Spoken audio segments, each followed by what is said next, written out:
Ang init naman dito. Tagal naman niya. Oh my God, Sisa, are you here? Oh, Hanesang. Oo, bakit? For sure, alam ko na kung bakit nandito ka. Siguro inaantay mo yung boyfriend ko sa Christian. Tama? Sino? Si Christian. Christian. Taga saan yun? Huwag mo nang alamin at huwag mo nang itanggi dahil alam ko na kung ano ang totoo, Sisa. Kasi nga, isa kang malandi.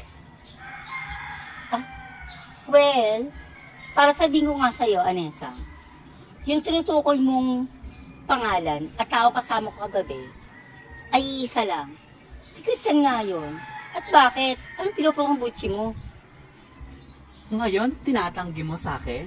Pagkatapos natin mausap ng nakaraan, tinatanggi mo naman nangyari sa inyong dalawa ni Christian.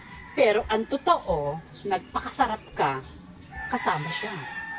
Anesang, ayos-ayos yung pananalita mo.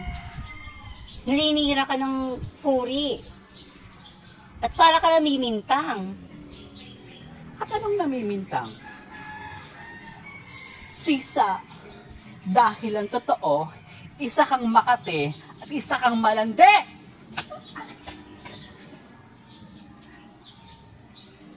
Grabe ka mapag-gusto sa akin.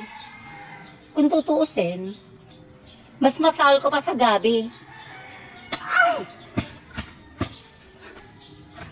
Pagbabayaran mo lahat ang ginawa mo sa akin, Sisa.